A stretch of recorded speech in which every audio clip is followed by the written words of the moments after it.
പെൺമക്കൾക്ക് നല്ലൊരു ആലോചന വന്നാൽ ഉടനടി അത് ഖൈറാണ് എങ്കിൽ അതിലേക്ക് നിങ്ങൾ ഇറങ്ങണം എന്ന് സയ്യിദുനാ റസൂലുള്ളാഹി സ്വല്ലല്ലാഹു അലൈഹി വസല്ലം. ഒരു പക്ഷേ നിങ്ങൾ ഇറങ്ങിയില്ല, നിങ്ങളത് വൈകിപ്പിക്കുകയാണ്, അതിനൊരു ദീനിയായ ഒരു ന്യായവും ഇല്ല, വെറുതെ ഇങ്ങനെ ഗുണഗുണോ എന്ന് പറഞ്ഞിട്ട് ഇങ്ങനെ വൈകാണ്.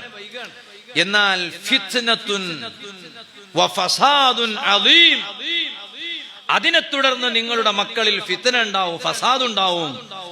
പിന്നെയാണ് ഒളിച്ചോട്ടുണ്ടാകുന്നത്. ഒളിച്ചോടിയാലോ ഉമ്മാന്റെയും ഉപ്പാന്റെയും മോളങ്ങ് ഒളിച്ചോടിയാ പിന്നെ ഉമ്മാക്ക് ഉപ്പാക്കൊന്നും അവിടെ നിലവില ഉണ്ടാവൂല. കോടതിയിലെത്തിയാല് അങ്ങനെയാണ് ഇപ്പോഴത്തെ നിയമം. അങ്ങനെയാണ്, എന്തുമ്മ എന്തുപ്പ, ഭാര്യയും ഭർത്താവ് കഴിഞ്ഞിട്ടാ പിന്നെ മാതാപിതാക്കൾ. ഇപ്പോഴത്തെ നിയമം അങ്ങനെയാ. അതുകൊണ്ട് ഉമ്മ പോയി വിളിച്ചാലും ഉപ്പ പോയി വിളിച്ചാലും ഓള് പറയാണ്, ഇല്ല ഞാൻ ഇവന്റെ ഒപ്പരാണ് പോവാ, അപ്പൊ ഞങ്ങളൊന്നും വേണ്ടേ? ഞങ്ങളൊന്നും വേണ്ട, ഇപ്പൊ എനിക്ക് ഇയാള് മതി. അയാളെ വയസ്സ് എത്രയാണ്? ഇവളെ വയസ്സ് എത്രയാണ്? ഇവളെ വയസ്സ് 19 ഉള്ളൂ. അപ്പൊ മറ്റേ കോയന്തന്റെ വയസ്സ് എത്രയാണ്? ഓന്റെ വയസ്സ് 42. നഊദുബില്ലാഹ്. ഒളിച്ചോടിയതാ. എങ്ങനെ ഒളിച്ചോടിയത്? ഓൻ ബസ് ഡ്രൈവറാണ്. ഇതിപ്പോ കേട്ടിട്ട് എല്ലാ ബസ് ഡ്രൈവർമാർ അങ്ങനെയാണെന്നല്ലോ കേട്ടോ. അപ്പൊ ഇവള് ആ ബസ്സിൽ സ്കൂളിൽ പോയിരുന്ന ആളാണ്. മതം ഞാനിത് വെറുതെ പറയല്ലോ, ഞാൻ ഉള്ളത് പറയാം. രക്ഷിതാക്കള് മക്കളെ ഇങ്ങനെ കണ്ടു കാണുന്ന ബസ്സിൽ ഇങ്ങനെ സ്കൂളിൽ പറഞ്ഞേക്കുമല്ലോ, അപ്പോഴൊക്കെ ശ്രദ്ധിക്കണം.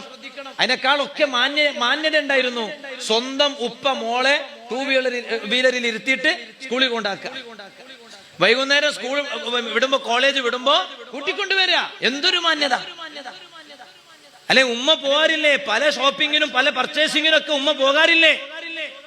ആ സമയത്ത് മാത്രം എന്തേ ഉമ്മാക്ക് ഒരു പുറത്തു പോകാൻ ഒരു താല്പര്യം ഇല്ലാതെ ഇരുന്നത്? മകളെ കോളേജിൽ പറഞ്ഞേക്കുമ്പോ ഉമ്മ കൂട്ടിക്കൊണ്ടുപോവാ, തിരിച്ചു വരുമ്പോ ഉമ്മ കൂട്ടിക്കൊണ്ടുവരിക. എന്തൊരു മാന്യത ഉണ്ടായിരുന്നു! അതൊന്നുമില്ല, ഇത് കയറ് അയച്ചു വിട്ടു. ഇപ്പൊ നോക്കുമ്പോ സ്കൂൾ ബസ് പിന്നെ ബസിന്റെ ഡ്രൈവറിന്റെ കൂടെ മോള് ഒളിച്ചോടി. നഊദുബില്ലാഹ്. 42ഉം 45ഉം വയസ്സുള്ള ഒരുത്തന്റെ കൂടെയാണ് ഇറങ്ങിപ്പോയത്.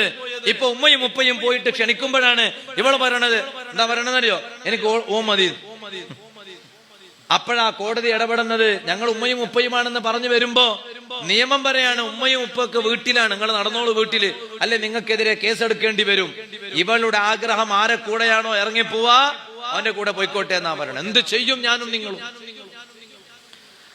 അതുകൊണ്ടാണ് ഒരു നല്ല ആലോചന നിങ്ങളെ മക്കൾക്ക് വന്നാൽ നിങ്ങൾ അതിന്റെ പേരിൽ പിന്നെ വൈകിപ്പിക്കരുത്, വേഗം അതിലോട്ട് ഇറങ്ങണം എന്ന് തിരുനബി സല്ലല്ലാഹു അലൈഹി വസല്ലം